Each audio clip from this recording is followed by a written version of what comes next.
In this video, we cover vital tips for navigating the complex process of purchasing a foreclosed home, especially when previous owners are still residing in the property. Learn the importance of understanding the property's legal status, verifying occupancy rights, and contacting financial institutions for crucial information. Discover your rights as a new owner, the proper legal procedures for eviction, and why legal action should be your last resort. We also discuss negotiation strategies and the importance of prevention in your real estate investments. Stay informed and prepared to make the best decision. Kung kumpleto naman ang hawak mong dokumento na ikaw yung bagong may-ari na ngayon sa bahay na yon, ay meron kang karapatan na paalisin sila, panig mo ang batas.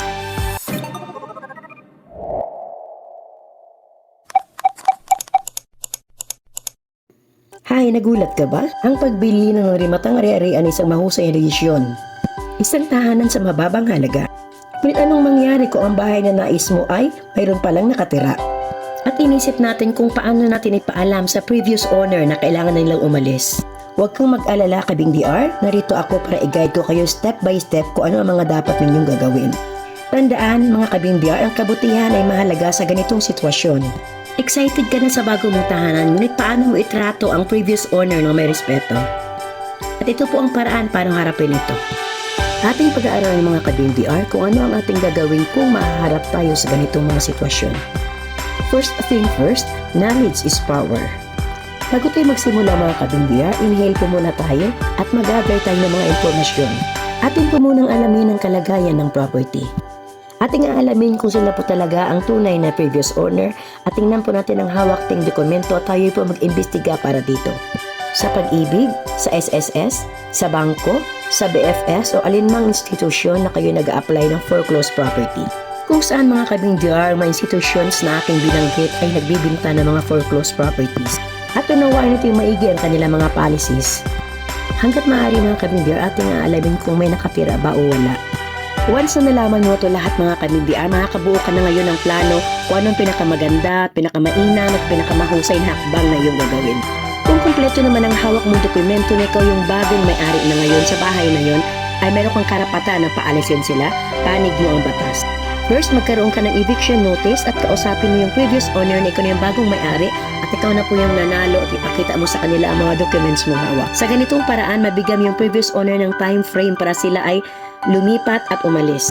Kung sila ay mamatigas pa din mga Kabing DR, sa kabila ng lahat ng iyong pakikipag-usap sa kanila, it's time po na lumapit sa isang abogado to file an eviction case. Para po mapayuhan tayo ng abogado na ating gagawin, ating tatandaan mga Kabing DR, kapag kumpleto tayo ng dokumento, kakampi natin ang batas. But before filing a case mga Kabing DR sa previous owner, ay gawin po nating lahat. Pwede tayo mag-offer sa kanila ng isang manilipatan nila at magbigay tayo ng certain amount mga Kabing DR para sila po talaga mapursige na umalis.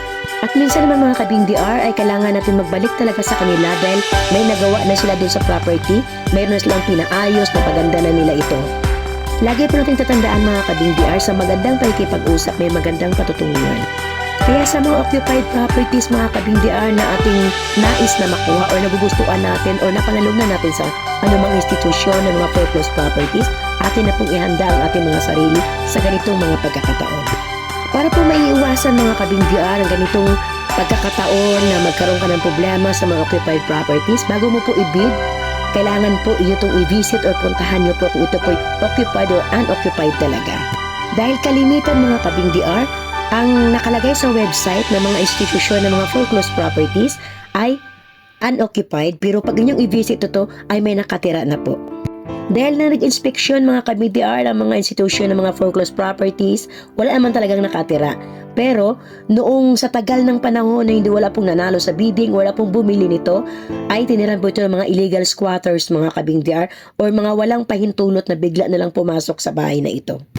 Okay po mga Kabing DR, ganito na lamang po ang inyong kaibigan. Maraming salamat po sa inyong support, sa walang sawang panonood sa aking mga video.